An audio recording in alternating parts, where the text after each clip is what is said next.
warahmatullahi wabarakatuh. Perkenalkan, nama saya Lafia Zahra Sabila dengan NIM 14014211169. Saya adalah mahasiswa Universitas Negeri Semarang dari jurusan Pendidikan Guru Sekolah Dasar.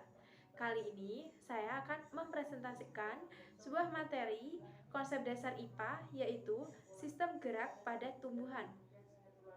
Adapun dosen pengampu dari mata kuliah konsep dasar IPA ini yaitu Ibu Dr. Sri Sulisyorini MPD. Baiklah, langsung saja kita mulai ke pembahasannya. Baiklah, yang pertama yaitu kita akan membahas tentang jenis-jenis sistem pergerakan pada tumbuhan berdasarkan ada tidaknya rangsangan. Yang pertama yaitu ada higroskopis. Dari namanya higro berarti tentang air. Adapun penjelasan tentang higroskopis adalah gerak bagian tumbuhan karena perubahan kadar air sehingga terjadi pengerutan yang tidak merata. Contohnya yaitu pada buah polong-polongan. Ketika buah polong-polongan sudah tua, maka akan terjadi perubahan kadar air. Maka dari itu, buah polong-polongan yang sudah tua akan membuka dengan sendirinya. Kemudian, gerakan yang kedua yaitu ada endonom. Gerak endonom adalah gerak tumbuhan yang disebabkan oleh rangsangan dari dalam tumbuhan tersebut. Contohnya adalah gerak siklosis pada sel daun Hydrilla vertoliata. Gerak ini adalah gerak rotasi sitoplasma atau siklosis, yaitu gerakan memutar yang dilakukan oleh sitoplasma di dalam sel-sel daun Hydrilla verticillata. Selanjutnya yang ketiga yaitu ada gerak etionom. Gerak etionom adalah gerak yang dipengaruhi rangsang dari luar tubuh tumbuhan. Adapun gerak etionom ini dibagi menjadi 3 jenis. Yang pertama ada tropisme, yang kedua ada taksis, dan yang ketiga ada nasti. Gerak tropisme adalah arah geraknya dipengaruhi arah datangnya rangsang dari luar. Selanjutnya yaitu taksis. Taksis adalah gerak berpindah seluruh bagian tumbuhan yang dipengaruhi oleh sumber rangsangan. Contohnya adalah pada Euglena viridis. Pada gerak taksis ini biasanya dilakukan oleh tumbuhan yang bersel satu. Euglena ini memiliki klorofil dan mampu melakukan fotosintesis. Untuk berfotosintesis itu, Euglena ini membutuhkan cahaya. Maka dari itu, Euglena ini akan bergerak mendekati sumber cahaya. Namun, ketika intensitas cahaya ini terlalu tinggi, Euglena ini akan menghindar. Kemampuan ini disebabkan karena tumbuhan ini memiliki alat gerak yang dinamakan flagella dan reseptor cahaya. Selanjutnya yang ketiga yaitu ada gerak nasti. Gerak nasti adalah gerakan yang tidak dipengaruhi oleh rangsangan. Selanjutnya gerakan tropisme tadi terbagi lagi menjadi 5 jenis.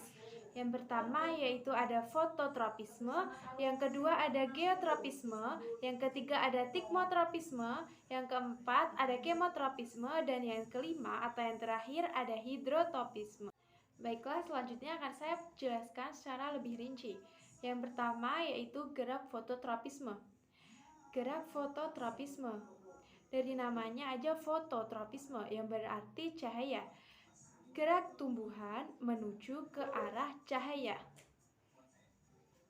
Ketika suatu tumbuhan diletakkan di jendela, maka tumbuhan ini akan melakukan gerakan.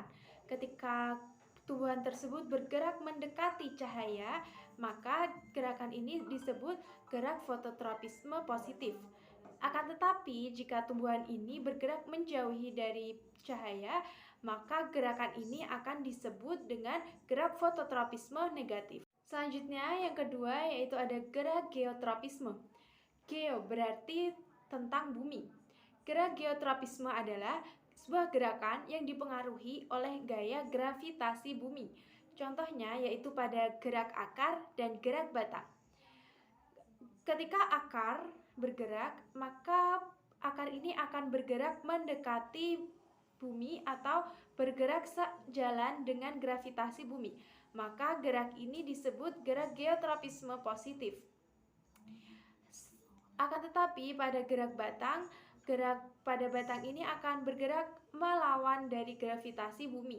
Maka pada gerak batang disebut gerak geotropisme negatif.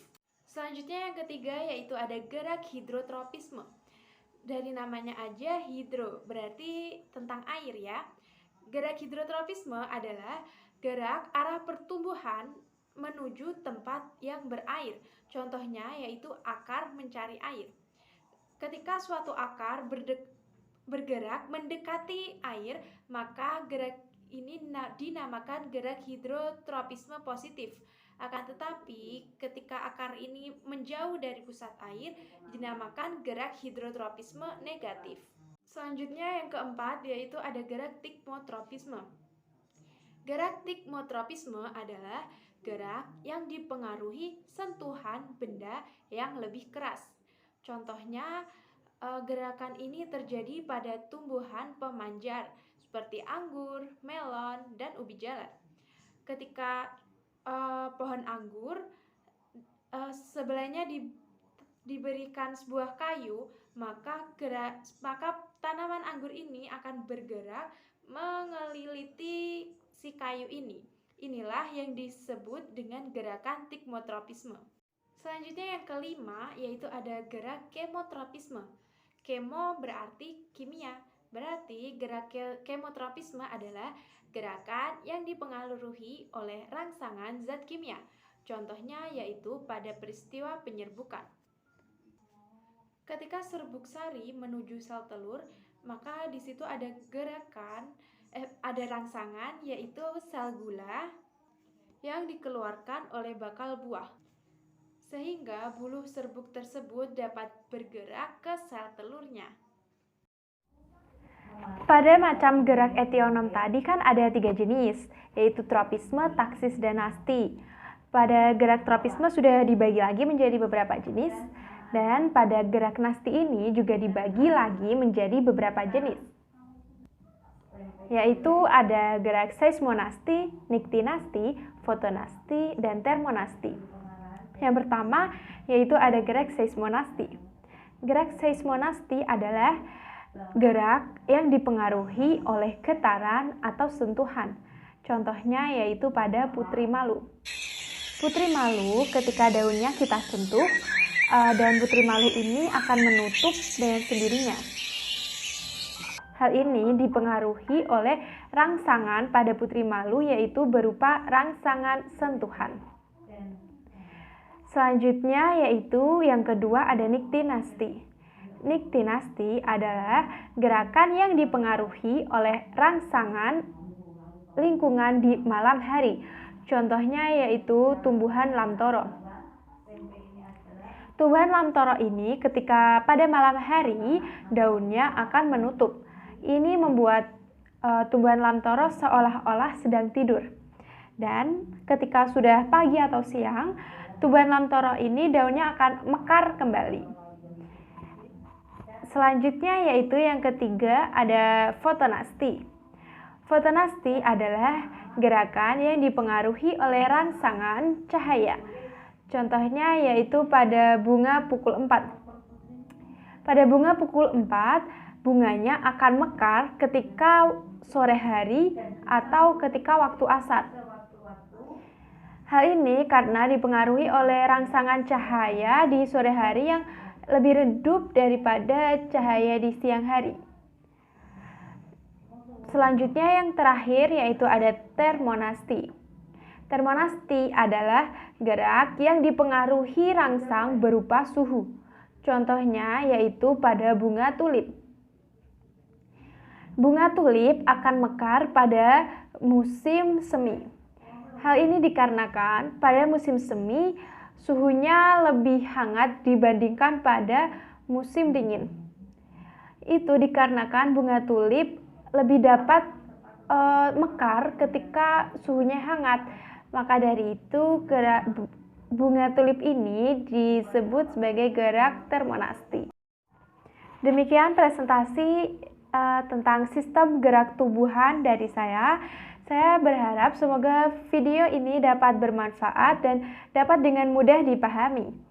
Saya mohon maaf jika banyak kekurangan pada video kali ini. Terima kasih. Wassalamualaikum warahmatullahi wabarakatuh. Sampai jumpa ke video selanjutnya. Bye-bye.